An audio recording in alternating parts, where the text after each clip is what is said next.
Hi, I'm Chris, also known as That French Blog. This is the third weekly reselling vlog. In today's, I'm going to take you traveling through time and space, and I'll just leave that for the end of the video. And before that, we are going to talk about reseller psychology. I'll tell you more after this.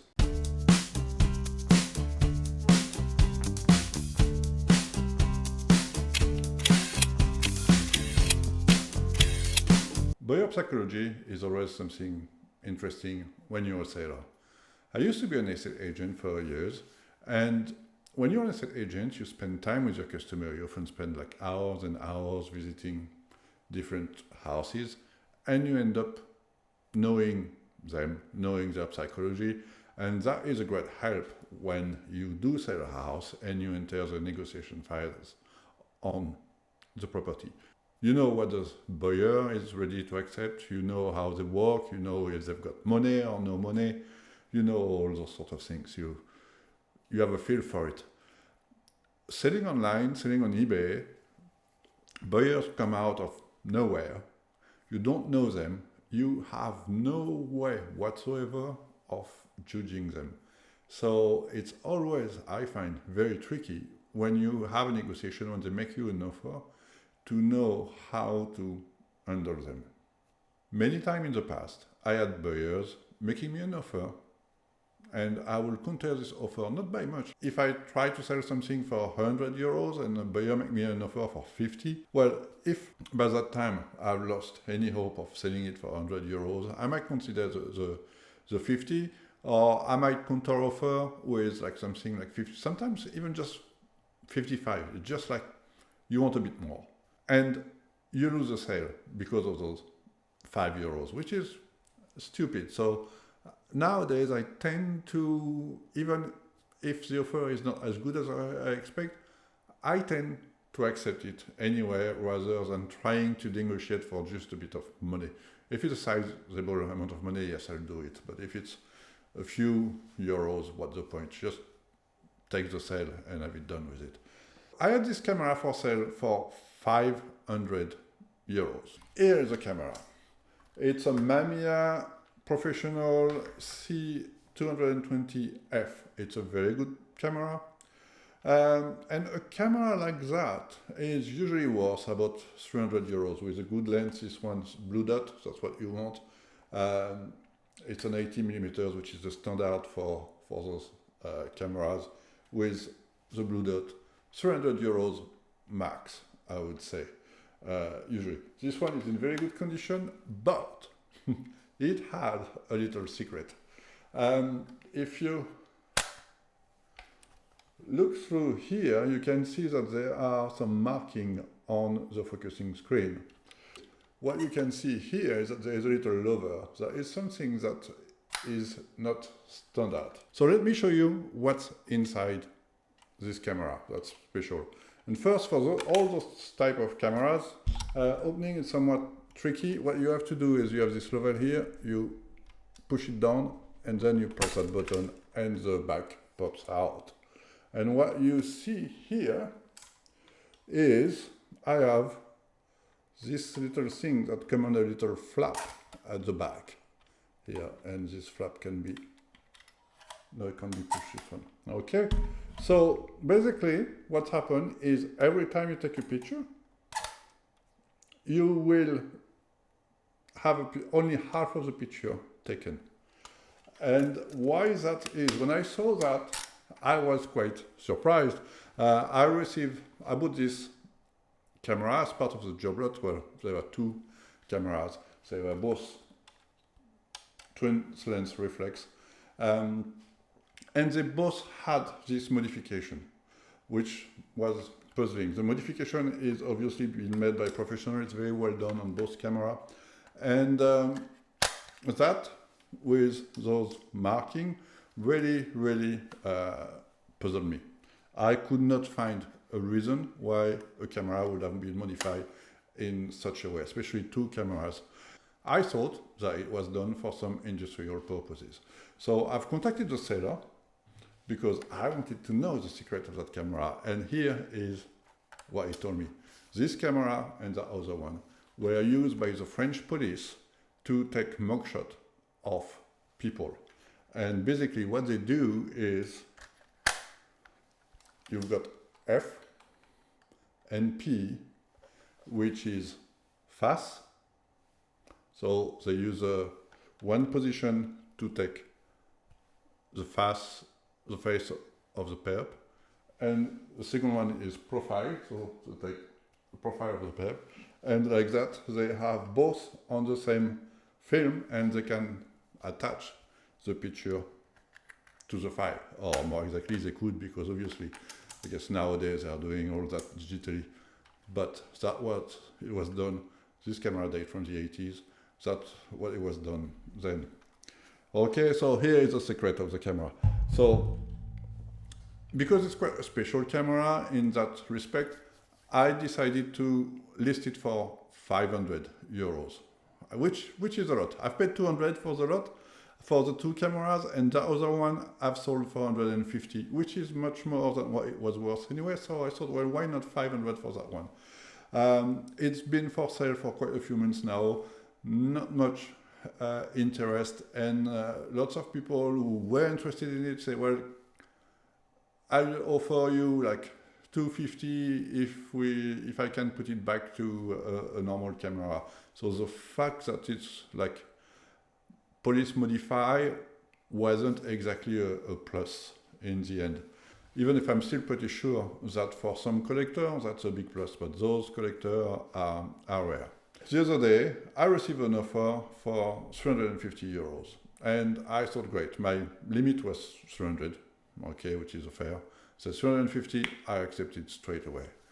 Sometimes you use a sale because you took too long to get back to a seller, to a buyer, but this time it's the other way around. I accepted straight away, and the guy just sent me a message back saying, oh, I'm sorry, I didn't want to buy it for that price. I made a mistake. I meant 250.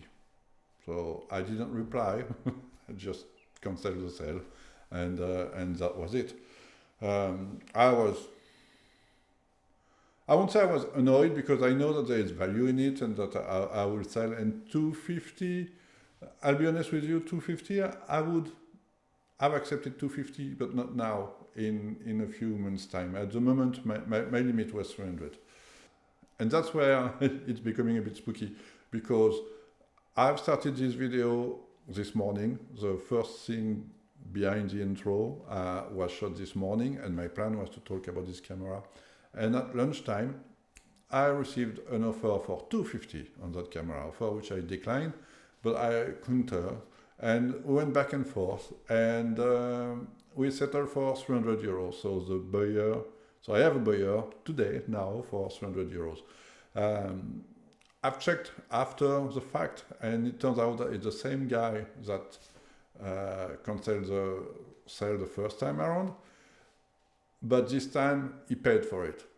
So I think he really wanted that camera. So that's really really good. I think he's serious about it, but it just shows you that sometimes accepting too quickly an offer makes the buyer think, I should have offered less. And in the end, he saved 50 euros against this offer. I'll be honest with you, when I was doing the negotiation around lunchtime today, I didn't check whether it was the same guy or not, and I'm glad I didn't. Because, let's put it that way, I would have sold it for 300 euros anyway to anyone. But, because this guy annoyed me already once, maybe I would not have accepted his offer at 300 today if I known it was him. So in the end it worked out better not checking who it was. So tell me in the comments, what is your take on accepting offers? Should you answer straight away? Should you counter offer? Should you wait a bit to show that you are thinking about it? What could I have done better in this case? Let me know. Another funny thing that happened recently to me about buyer psychology, I sold this lens here to a buyer in, I think it was Spain or Italy, I think it's Spain. The guy contacted me and said, well, I received the lens. The lens is very nice, but there is no box. What are you going to do to stop me reporting this item as being so not as described?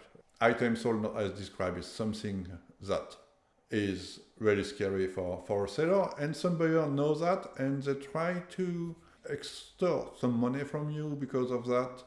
So I've checked my ads. There were no mention of the box being included. When there is a box, I always take the box in picture and I always mention in the description. I went through the description of my lens.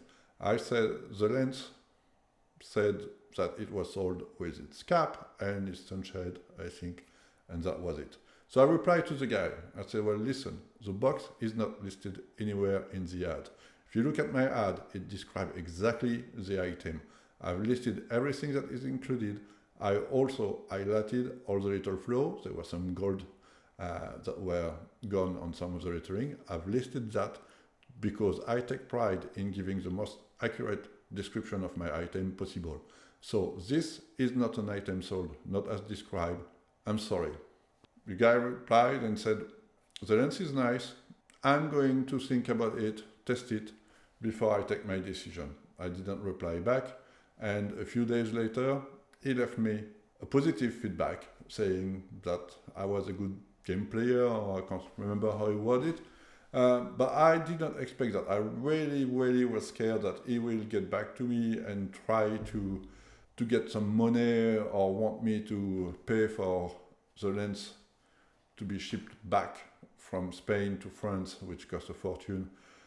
I wasn't very comfortable standing up like that, but on the other hand, I really don't like people who try to take the piece out of sellers. So in this case, it works, but I could have had a need ad for it. If I did, I would have contacted eBay and show that for me, what he did was like kind of feedback extortion, where he was trying to put me in trouble to get some money. So I don't know how that would have been with eBay. eBay tends to take the side of the seller most of the time. eBay tend to take the side of the buyer most of the time, which I believe it's a good thing, because you can't sell on eBay if people can't trust eBay sellers. So I think it's a good thing, but when it's happened to you, and it's unfair, it's hard to swallow. But on this time, it went okay. But I'm still itching my head about the psychology of that guy. But hey, happy ending. Now, let's travel through time and space, like I said. And the tool I'm going to use to do that is this. This is a carousel of 100 slides. Let me tell you more about how I came into ownership of that. I went to my local, French version of Goodwill. It's very, very different than Goodwill, but it's basically the same. I think a couple of months ago, I saw that they had in a corner a slide projector with some of those carousel, and they were asking 50 euros for it. I tried to negotiate at the time, but they would not budge their price, which I thought was too much money. Every time I went back since there, I always had a look at it. It was always asking 50 euros for it. Last time, I've noticed that they had far more of those carousel with it, about twice as much as before. And the sticker with the price had gone. So I went to see the guy responsible for that area, and I told him, I said, if I take all of this, how much do you want? And he said 25 euros. I said, okay, 25 euros, that's a fair price. I wasn't going to negotiate with that. I got about 14 on those things, and most of them were about half are empty. I was expecting them all to be empty, because I don't want to be selling like family pictures. Half of them are full, half of them are empty. An empty carousel like that, it's anything between 5 and 15 euros on eBay from what I've sold. So even if you go for 5 euros, I've got 14 of them. That's 70 euros. Okay, so I've got a nice profit there just with that. The slide projector, 25 euros, I would say, which pay for the lot, which is great. I'm still not sure whether I'm going to sell it or not. I might keep it for me if I find some other slide, we'll see. But the good surprise also was the slide. I was expecting to have like family birthday celebration or weddings or that sort of things, which, to be honest, not interesting. I put one of those in the projector because I wanted to test it. And the first wall that I took the slide in was marked Arizona 1968. So with my daughter, who was interested in photography but never seen slide, I mean for her, that's very, very antiquated way of displaying pictures. And we ended up watching, I mean, 2 of those rolls. And we had a very good time because most of those pictures are sceneries, landscape, in Arizona in 1968. You see some like people in the city. There are some that have been taken in Las Vegas as well in 1968. Inside casinos, you see like people with like obviously period correct outfits and haircut and all sort of things. It was interesting and entertaining. There were absolutely nothing family related. I have to say I had a great time with my daughter watching them. It was fun. For the last 30 years, I don't think I've had to do something like that. So it was great. And the icing on the cake is that there is apparently a market on eBay as well for those type of slide. I guess it's not very easy to sell, but I'm going to try to sell. So I'm going to remove them from those things. So I sell the carousel empty, and I'm going to sell the slide in a box. Those people had money. For a French person to go to America in 1968, you needed to have some serious money already. The camera that they were using was obviously a good camera, so that's also no money. And even just like taking hundreds of slides on a trip, even that was out of the mean for most people. And they tend to go, from what I've seen, they tend to go to the US or Canada quite often because 1968, I've got Arizona. There is 1981, they are in Canada. The 1973, they are, I can't remember, but somewhere in the US as well.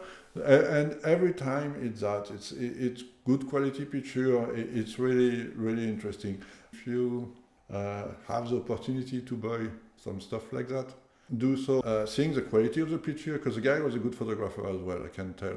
It will be a pity for those to go to the bin. I know that there are people, if you look on a website called Flickr, where as a photographer I expose some of my pictures, there are people that are into digitalizing those sort of things and publish them on Flickr. Maybe someone will buy them to do that, and I hope those pictures will stay for a long time on the internet. Before I forget, just want to do a summary on this deal. I bought this camera with another camera for 200 euros. I sold the other one for 150 euros. I sold this one for 300 euros. So I made 250 euros out of 200 euros investment. And that is what I like in selling cameras. The stock take no space, okay. I only had 2 items and I made a great profit. So, and I've learned something as well interesting because those cameras were a bit strange. So I really, really enjoy dealing with cameras. I also always feel like cameras are overlooked in the sellers community, and I don't think it's fair, and I think that people should be more interested in camera. There is good money to be made out of cameras. Okay, that's it for today, guys. I hope you enjoyed the video. I hope I haven't been too long. It's lasted for much longer than I anticipated. I'm sorry about that, but I enjoy talking. If you have any question, if you have any comment, please let me know and put it in the comment below. Please like the video, please subscribe to my channel, and I'll see you next time.